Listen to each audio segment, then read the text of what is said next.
Red alert கொடுத்த உடனே முன்னெச்சரிக்கை நடவடிக்கை. இன்றைக்கு குடியிருப்பு பகுதியில் தண்ணீர் பூந்தா அங்க இருக்கிற மக்கள் எல்லாம் பாதுகாப்பான ஒரு முகாமில் தங்க வைக்கணும்.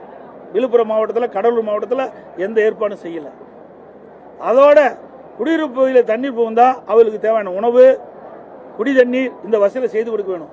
எதுவுமே செய்யல விழுப்புரம் மாவட்டத்தில், கடலூர் மாவட்டத்தில். அதனாலதான் மக்கள் கொதித்தெழுந்து சாலை மறியல் பண்ணாங்க. அமைச்சர் போகின்ற பொழுது விரும்பத்தக்க இந்த வசதியை செய்து கொடுக்க வேணும். எதுவுமே செய்யல விழுப்புரம் மாவட்டத்தில், கடலூர் மாவட்டத்தில். அதனாலதான் மக்கள் கொதித்தெழுந்து சாலை மறியல் பண்ணாங்க.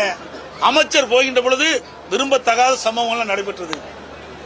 அத்தனையுமே இந்த ஆட்சியுடைய அலட்சியத்தால் இன்றைக்கு கனமழையால் இன்றைக்கு மக்கள் பாதிச்சிருக்கிறாங்க. இதை சொன்னா திரு ஸ்டாலின் சொல்றாரு, நாங்க எல்லா முன்னேற்பாடு செஞ்சோம், மக்களுக்கு எந்த குறையும் இல்லைன்னு சொல்றாரு. அதோட இன்னும் வேடிக்கை அவனு சொல்றாரு, இந்த புயலினால மழை விழிஞ்சது, 24 மணி நேரத்தில் சென்னை மாநகரத்தில் தண்ணி வெடிச்சு போச்சுனார். என்ன ஒரு 8 சென்டிமீட்டர் 10 சென்டிமீட்டர் மழை தான் சென்னை மாநகரத்தில் பெஞ்சது. அது இயல்பா ஒரு 6-7 மணி நேரத்தில் வடிஞ்சிடும். அதை வச்சுக்கிட்டு சொன்னார். ஆனா இந்த கனமழையின் போது விழுப்புரத்தில் நகரமே தண்ணி சுற்றி இருக்குது. ஒரு வார காலமாக தண்ணி வடியல. அதுக்கு இன்னும் என்ன நடவடிக்கை எடுத்தீங்க? மக்கள் கடுமையா பாதிக்கப்பட்டாங்களோ? ஆக இந்த அரசு ஒரு அலட்சியத்தின் காரணமாக, ஒரு திறமையற்ற முதலமைச்சர், பொம்மை முதலமைச்சர் தமிழகத்தை ஆண்டு கொண்டிருக்கின்ற காரணத்தினால மக்கள் படு துன்பத்துக்கு ஆளாயிருக்கின்றதுதான் எங்களுடைய குற்றச்சாட்டு. அதோட அதிமுக ஆட்சியில் ஒண்ணுமே செய்யலை என்று அவ்வப்போது சொல்லிட்டு இருக்காரு. அனைத்து இந்திய அண்ணா திராவிட முன்னேற்ற கழக ஆட்சியில் தான் நிறைய திட்டங்களை நாங்கள் நிறைவேற்றிருக்கிறோம். ஒரே ஆண்டில் 11 அரசு மருத்துவக் கல்லூரி, மருத்துவமனை கொண்டாந்தோம். இந்த ஆட்சி பொறுப்பேற்று 43 மாத காலம் நிறைவு பெற இருக்குது. எத்தனை மருத்துவக் கல்லூரி கொண்டு வந்திருக்கிறோம்? இன்னுமே இல்லை. 6 சட்டக்கல்லூரி கொடுத்திருக்கிறோம். அது மட்டும் இல்ல, அதிமுக அரசாங்கம் இருக்கிறது 10 ஆண்டு காலத்தில் 5 கால்நடை மருத்துவக் கல்லூரி, ஆராய்ச்சி நிலையத்தை கொடுத்திருக்கிறோம். மிகப்பெரிய கால்நடை பூங்கா தலைவாசல்ல கொண்டாந்தோம். இன்னும் கூட திறக்கல. 1000 கோடியில் கொண்டு வந்த திட்டத்தை இன்னும் திறக்க முடியாத அரசாங்கம் தான் இந்த விடியா திமுக அரசு. சாதனை படைத்தோம், சாதனை படைத்தோம். என்ன சாதனை படைச்ச? அண்ணா திமுக ஆட்சியில் கொண்டு வரப்பட்டு நிறைவேற்றப்பட்ட திட்டங்களை தான் ரிப்பன் கட்டி கட் பண்ணிட்டு இருக்கிறீங்க.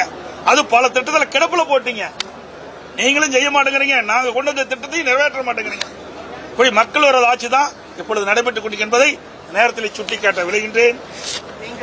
அதோட மருத்துவ கழிவு இன்னைக்கு பாத்தீங்கன்னா எல்லாமே செக் போஸ்ட் தாண்டி தான் வரும். என்ன செஞ்சிட்டு இருக்கிறாங்க? அங்கங்க இருக்கிற மக்கள் அந்த பகுதியில் இருக்கின்ற அதிகார இடத்துல புகார் செய்திருக்கிறாங்க. இந்த விவாத மேடையெல்லாம் பார்த்தேன். அப்பெல்லாம் ஒவ்வொருத்தரும் சொல்றாங்க, சமூக ஆர்வலர் சொல்றாங்க, இங்க எல்லாம் கழிவுகள் கொட்டுகின்ற பொழுது அங்க கேரளாவிலிருந்து கழிவுகளை எடுத்துட்டு வந்து அந்த அண்டை மாவட்டத்தில், நம்முடைய மாவட்டம் திருநெல்வேலி, நம்முடைய கன்னியாகுமரி, அதே போல இங்க இருக்கிற பொள்ளாச்சி, இது மாதிரி கேரளா பார்டர் இருக்கின்ற அந்த மாவட்டங்கள்லாம் கழிவுகளை கொண்டாந்து கொட்டுறாங்க. அதை தடுத்து நிறுத்த முடியாத ஒரு அரசாங்கம் தான் இந்த அரசாங்கம். இதனால தொற்றுநோய் ஏற்படுகின்றது. இதையெல்லாம் இந்த அரசு கண்காணிக்க வேண்டும் என்று நாங்கள் சொன்னா உடனே எங்க மேல பழி சுமத்துறாங்க. நாங்கள் ஒவ்வொரு முறையும் தொலைக்காட்சியின் வாயிலாக, அறிக்கையின் வாயிலாக இந்த அரசுக்கு தெரிவிப்பதெல்லாம் மக்களுடைய பிரச்சனை தான் தெரிவிக்கிறோம். பிரதான எதிர்க்கட்சியுடைய வேலை எங்களுக்கு மக்களுடைய பிரச்சனை தெரிவிப்பு தான். அதை ஆய்வு செஞ்சு அதை சரி செய்வது அரசுடைய கடமை.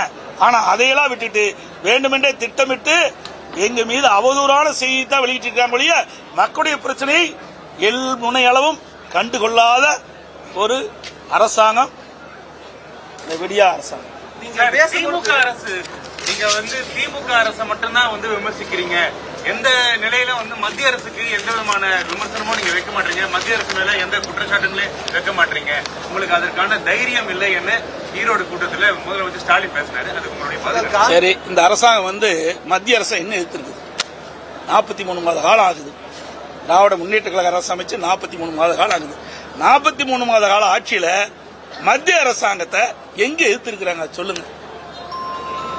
அப்ப திரு மோடி அவர்கள் பிரதமராக இருந்து அனைத்து இந்திய அண்ணா திராவிட முன்னேற்ற கழகம் ஆட்சியில் இருக்கும்போது, திராவிட முன்னேற்ற கழகம் எதிர்கட்சியா இருக்கும்போது போய் கருப்பு கொடை பிடிச்சாங்க, கருப்பு கொடை விட்டாங்க, கருப்பு பலூன் விட்டாங்க.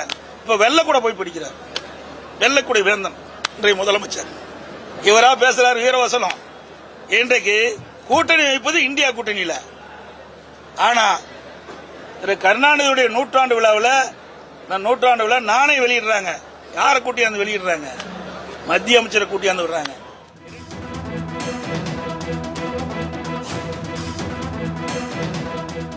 சென்னையில் செய்தியாளர்களை சந்தித்து வரக்கூடிய அதிமுக பொதுச் செயலாளர் எடப்பாடி பழனிசாமி திமுக அரசின் மீது அடுக்கடுக்கான குற்றச்சாட்டுகளை முன்வைத்து பேசி வருகிறார். அரசின் தவறுகளை மறைக்கும் விதமாக தன் மீது விமர்சனம் வைப்பதாக அவர் கூறியிருக்கிறார்.